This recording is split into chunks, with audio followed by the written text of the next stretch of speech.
มีคนขับมาอีกบ่ส่วนแดงๆนี่เนาะแต่น้องปัดไซกับ2 คนพี่น้องเลยลุยกัน2 คน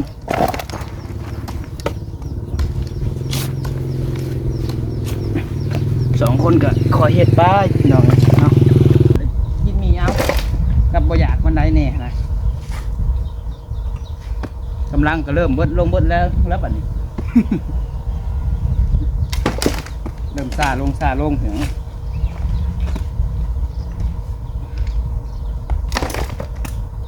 บอกได้แล้วบอกความลับฮะ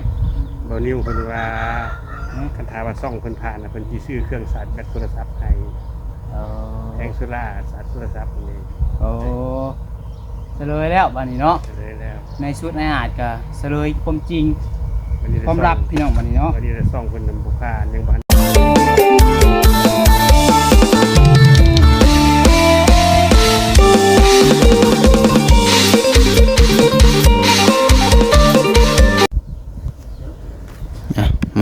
มาพี่น้องเนาะ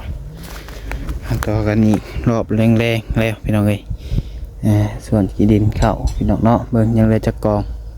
1 2 3 4 5กอง6กองพี่น้องเนาะนี่ที่เดียวพี่น้องเอ้ยยังลายเติบเนาะก็เบิดไป4 กองเอาพี่น้องเอ้ยจังใดกันเนาะวันนี้เบิดกราบทักทายสบายดีสวัสดีพ่อแม่พี่น้อง FC เบิดสุกูสุคนพี่น้องเนาะเบิดสมองสุบอลว่าอยู่ภายในและอยู่ทางต่างประเทศเนาะก็ยินดีต้อนรับเข้าสู่ช่อง YouTube น้องปัดไซChannelอีกแล้วเด้อพี่น้องเด้อมาพบมาพอกับน้องปัดไซช่วงแรงๆพี่น้องเนาะก็สิพาพี่น้องมาเบิ่งเนาะทางเพิ่นคนดินเขาหอดใส่แล้วพี่น้องเนาะรอน้องพัดไส้กับทางเบานิวเพื่อเดินไปส่งให้อะไรพี่น้องเพราะมันหักแล้วเนาะน้องพัดไส้ก็เอามือไว้ให้พอคุณจอดเองพี่น้องเนาะมันหักเป็นเพเลย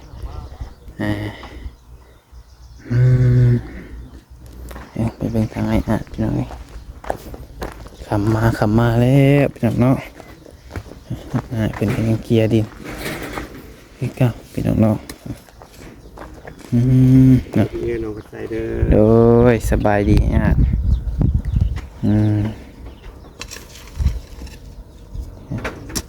อยู่ใส่เขียเนาะคอยเขียไปเนี่ยเต็มเด็ดพี่น้องเลยเนาะคอยเห็ดคอยยังไปนี่แหละเพิ่นว่าบ่มียังเหนือความพยายามน้อยกะอดกะเหนื่อยจะได้ทอนคำ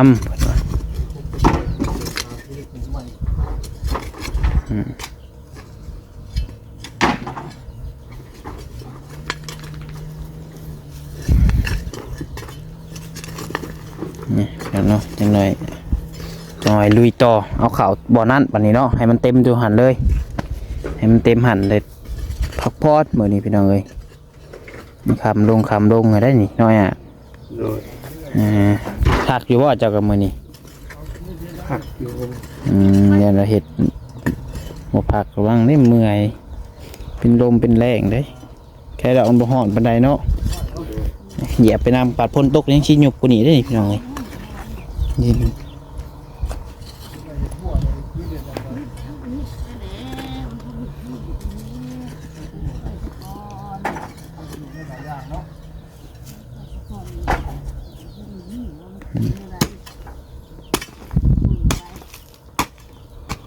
เกือบกูบ่ใส่เนี่ยเนาะ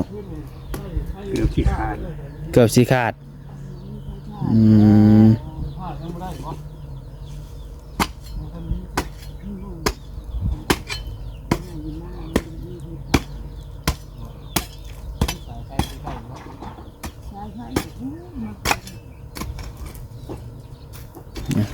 ไว้ซะไป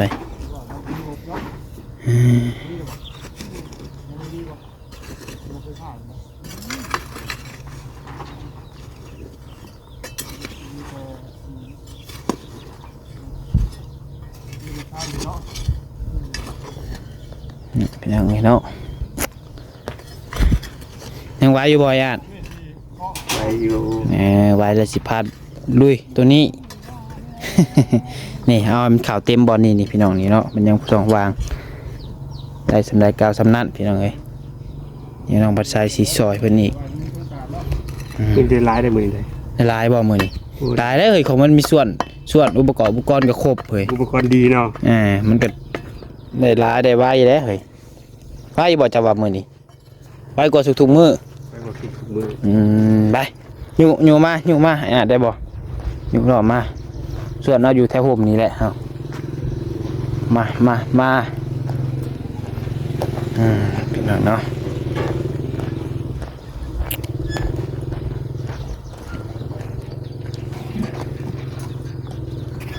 เอานี่แหละอันนี้แหละ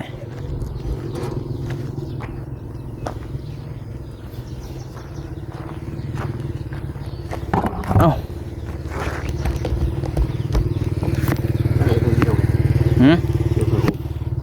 อย่างนี้ก็ได้พี่เนี่ยเอาพี่น้องเลยลุยกันต่อเนาะ สีชมพูเนาะไปใช้เนาะ โดยตัวใดก็ได้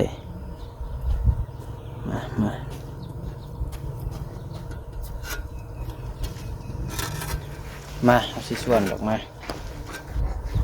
จะขุดก็ได้จะขุดโอเคมา 10 ล้อเนาะ 10 รอบบ่ไหวบ่เลย10 ส่วนให้ได้อยู่10 ส่วนนี่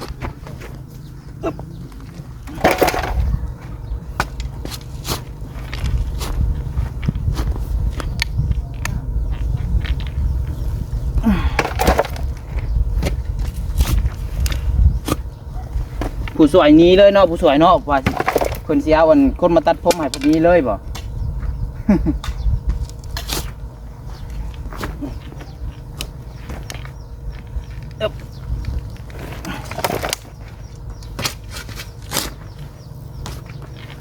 โอ้มีคนขับมาอีกบ่ส่วนแดงๆนี่เนาะจะน้องปัดใส่กับ2 คนน้องเลยนุยกัน2 คน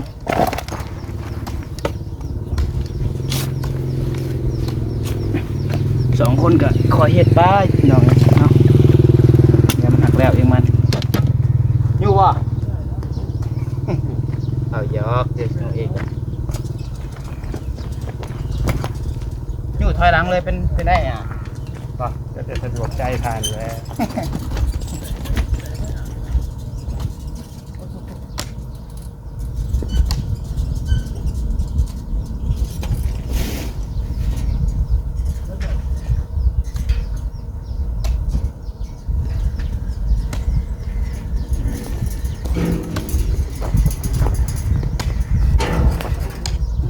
พี่ขุดตัวพี่นี่ขุดตัวนี้ลง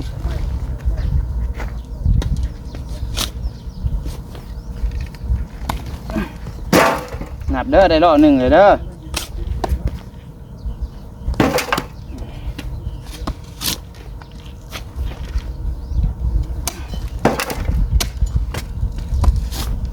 เบานิ้วเมื่อไว้เบานิ้วมือนี่เนาะโอ้โทก่อนใหญ่ดิ เงินอะไรได้หักได้ เงินของใหม่ฮักบ่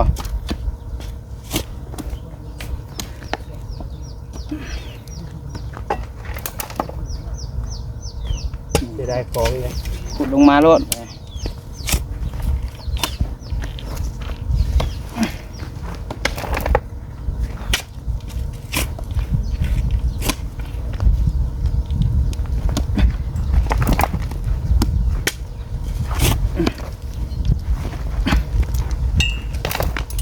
กล้องก็สิตั้งมุมเดียวเด้อพี่น้องเลยเนาะจักเด้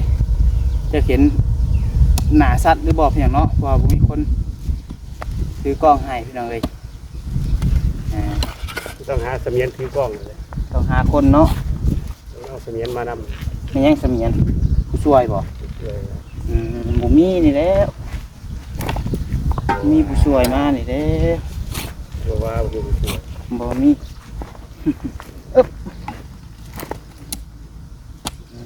น้องสาวน้องชายเพิ่นก็ไปเวียกเบิดไปเฮียนเบิดอยากบนมืดแน่พี่น้องเอ้ยเนาะ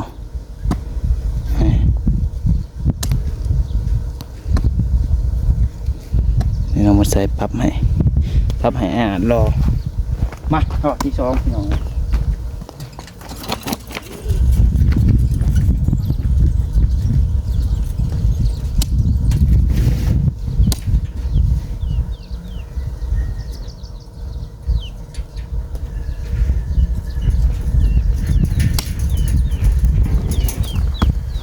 ซับออกก่อนนี่ใหญ่การบูเป็นก้อนนี่คือสิไว้กูดีอยู่พี่น้อง ดินทรายเนาะ แม่อันนี้เป็นก้อนชวนกันยาก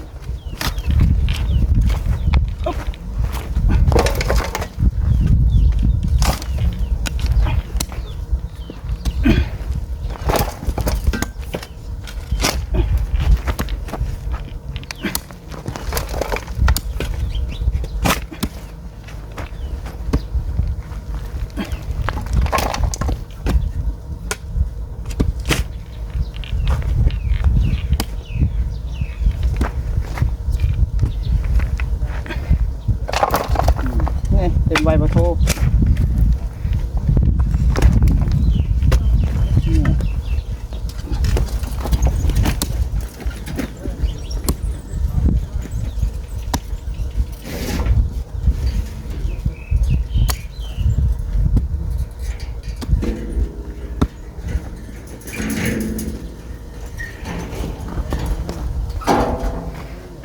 เจ้าเคยอ่านเจ้าว่าวประจักษ์10 รอบพอดีเต็มเลยประจักษ์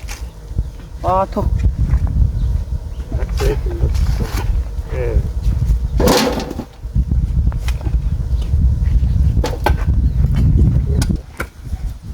นี่ตัดงากเฮง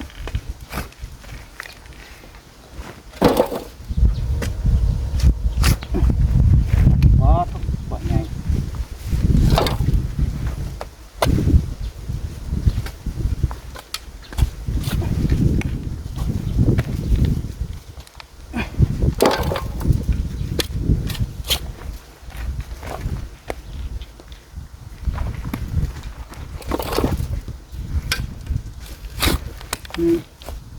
เด็ดมาแล้วก่อนเอาไง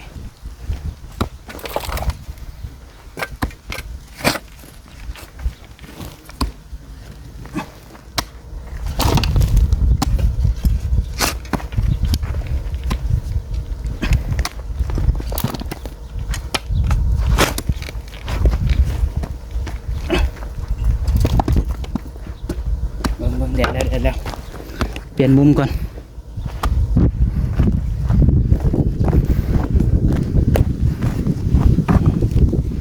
เปลี่ยนมุมมาข้างนี้นี่พี่น้องนี่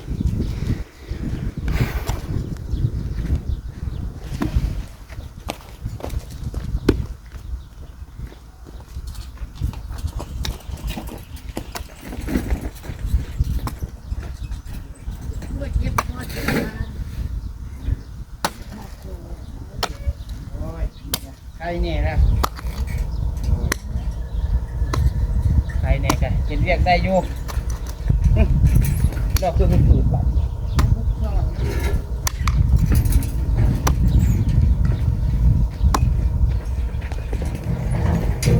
เนี่ยกินรอบเวียกปิ่นนะ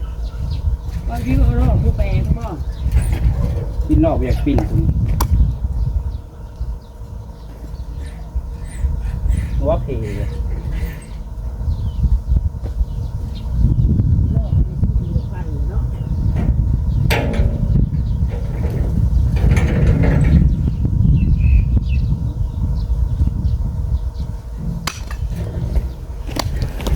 มาบ่ะมาพี่บ่แดดไล่เลยอ่ะด้วยง่ายเลยเอาเนาะตุ๊พบบ่ฮะพบแดดมาพี่แล้วบ้านี้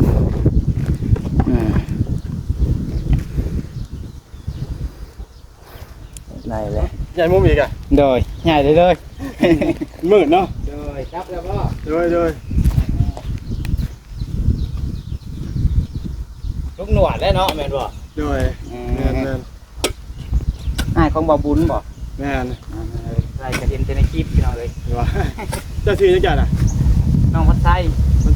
ที่2เลยเป็นบ่แม่พัดไส้ก็เข้ามาครั้งแรกบ่ลุงเข้ามานี่บ่โดย มา2-3 รอบแล้วแต่ว่ามาตั้งแต่เป็นยังอยู่กับต้องกับเจ้า โอ้มาแต่ดนเนาะ แม่น มาก่อนน้องมาใส่อีกพี่น้องเอ้ย น้องมาใส่ให้ข่าวมาบางช่วงฝนสิปลุกเกินหลังนี้ข่าวมาเข้าไอ้เตียง โอ้เพราะว่าเขาบ้านเป็นยังอยู่ เอา เดี๋ยวลุงหนวดไปก็ได้ โดย เมียถ่ายอยู่นะ โดยเดินทางปลอดภัย เพราะว่าปล่อยติดเมียไว้อยู่หน้าเลยครับมานี่เลยเพราะว่ามันบริไก่ได้จากหน้ามานี่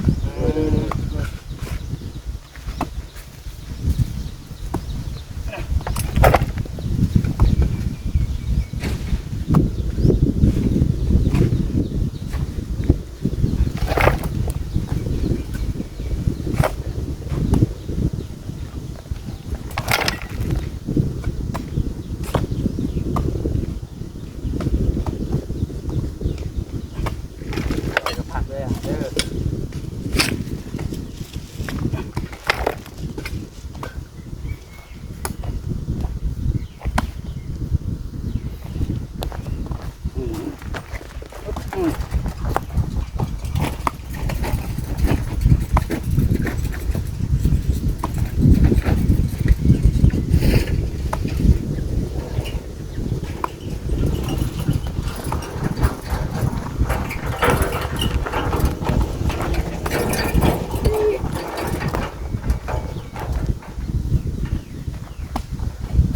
เป็นดังเซซีแล้วเอาเนาะ ยังไงล่ะบ่ที่เด็กกินนาใช่ไหมที่เด็กกินนาคือคนเล็กคนเล็กตั้งอยู่บ้องซ้ายผมตั้งอยู่บ้องนั่นเลย ก็น่าพร้อม นั่นนั่นตั้ง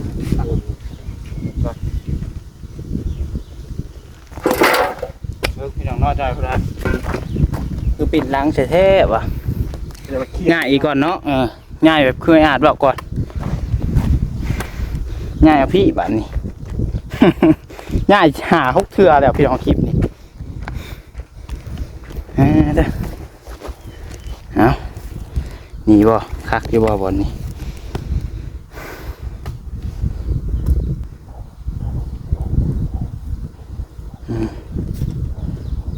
มา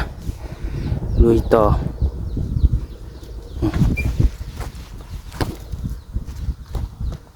อะไรพกอะไรงานพกอะไร เดี๋ยวพบกับคนละ3 แหงเริ่มเบิดลงอะไร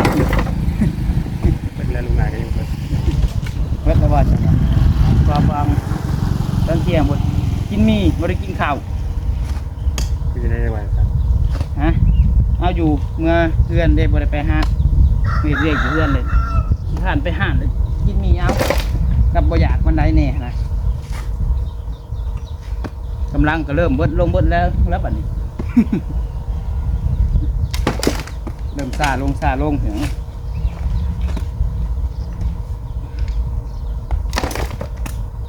บอกได้แล้วบอกความลับฮะ บอนิวคนว่าคันถามว่าซ่องคนผ่านนะคนที่ซื้อเครื่องชาร์จแบตโทรศัพท์ให้แองโซล่าชาร์จโทรศัพท์นี่ โอ้เฉลยแล้วบัดนี้เนาะ เลยแล้ว ในชุดในอาจก็เฉลยความจริง วันนี้ ความลับพี่น้องบัดนี้เนาะ วันนี้ได้ซ่องคนนำบุผ่านยังบ้านได้ผ่าน อืม คันผ่านเมื่อคืนนี้พูดว่านะ โอ้จะได้ยินเสียงหรือบอกพี่น้องมันไกลเนี่ยอดเอาปวดฟังไปนำกันก่อนพี่น้องเนาะน้องประชายก็เก็บเงินอยู่อยากได้ไม้เงินโกมเงินซื้อไม้ คันซ่องคนผ่าน อืม คนที่ซื้อเครื่องชาร์จโทรศัพท์ให้ เอาพวกไฟเซล่าสอกเซล่าเซลล โดย อืมโอ้ดาวนิว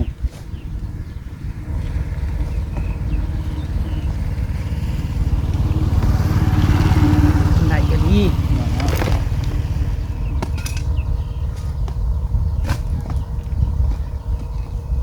น้องบันไซเสือซอยซอยแห้งเนาะซอยกันมึงทำกับบุพอมีพี่น้องเอ้ยซอยเล็กน้อยๆทำซอยได้ได้ซอยได้ก็ซอยอยู่ซื้อน้ำซื้อในเขามาให้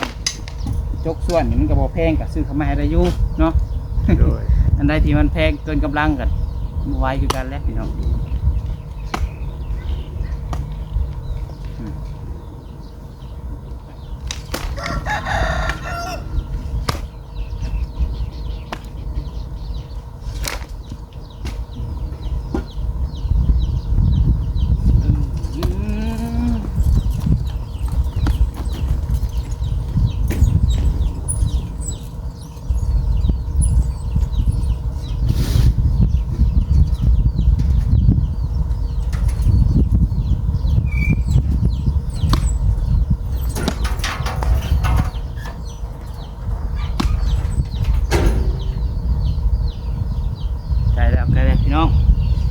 ล้สิถึงเส้นชัยแล้ว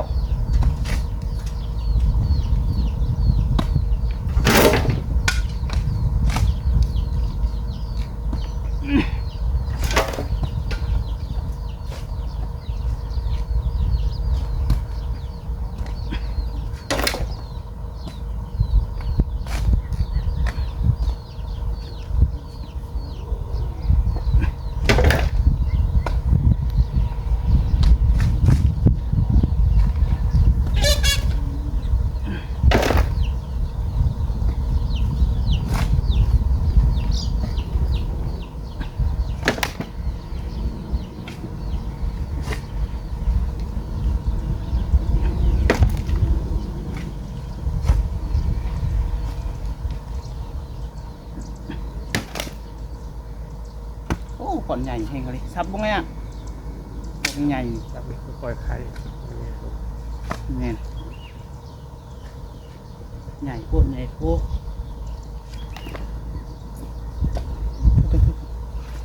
ตาลายได้บัดแต่เหยียบส่วนกูถือแล้วบัดแห้งบนลงเลยเนาะบ่ฮอด10ซ้ำมาจักอันหากะเก้า เก่าซ้ำก็ได้หก แม่นซะบ่ ก็ได้หก นับซะบ่ นับ เก้า บ่ เอาไปเช็ดเรานี่บ่ คิดเรานี่ เอารัวเก้าเลย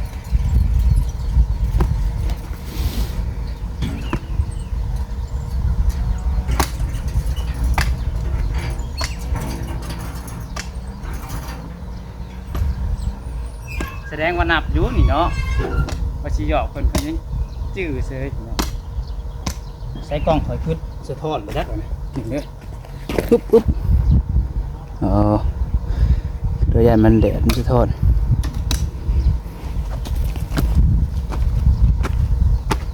7 ล้อ 8 ล้อ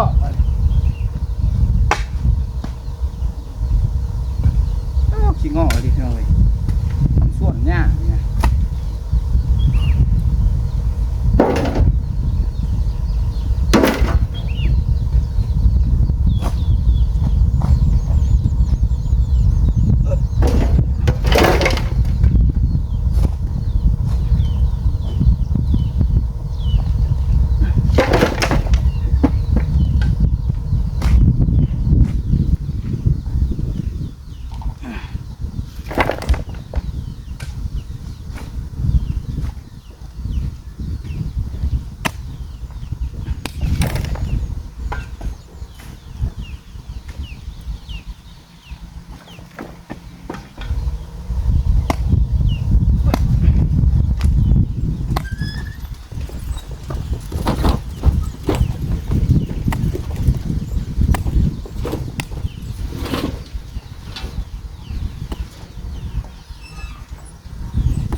ไปเมื่อยพี่น้องเอ้ยขอซับลงเด็กลง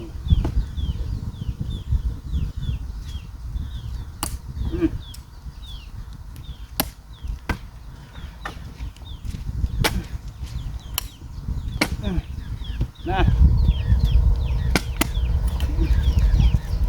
อ๋อโธ่ไอ้พวกแผ่นดินนี่มันดินน่ะเนี่ยใหญ่เกินโอ้ยังก้อนนี้อีกบัด เดี๋ยวพอลงมาลงทีละก้อน หืม ย่อยไปก่อน งานก่อนบ่เอ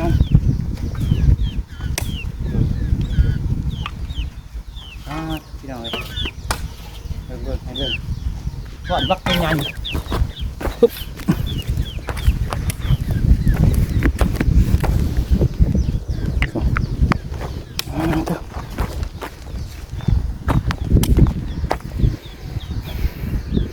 ก่อนนะสิบหายเนาะไปใส่เนาะ เอาพี่น้องเอ้ยเนาะกะได้แต่8 ล้อมาฮอด10ซ้ำพี่น้องเอ้ยเบิดกำลังก่อนไหวแล้ว เคสพี่น้องเอ้ยเนาะคลิปนี้ก็ประมาณนี้แหละเนาะเดี๋ยวมื้อเช้าจะมาต่อบาทนี่พี่น้องเอ้ยพักผ่อนเด้ออาจเด้อคำเลย โดย เอาจบคลิปก่อนพี่น้องเนาะ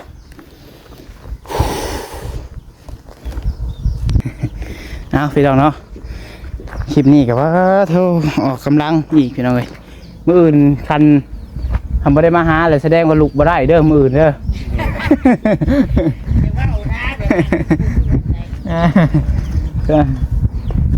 พี่น้องเนาะยัดใส่กำลังร้ายผดปวดรังปวดยังยันลุกบ่ได้นายพี่น้องว่ากันไว้ซื้อพี่น้องเนาะบุ้ยพอยากเป็นดอกเอาโอเคพี่น้องเลยคลิปนี้ก็ขอลาไปก่อนเนาะพี่ผ่านประการใดก็ต้องขอโทษขออภัยนำเวลาพี่น้องเลยเนาะพออันคลิปใหม่ได้พี่น้องเด้อขอบคุณเด็กซี่ทุกคนที่เขามาชมและเป็นกำลังใจให้น้องพัชชัยและทางไออาร์ตเพื่อนพี่น้องเนาะเมื่อนี้ก็ลุยกัน2 คนพี่น้องเลยรอบแรงเนาะผมเป็นอย่างเห็ดได้สาวที่เขาเห็ดนะครับเนาะเอาลาไปก่อนแล้วบ๊ายบายพี่น้องเลยพอกันพอแล้วมื้ออื่นเช้าวันนี้พี่น้องเลยเนาะว่าสบายดี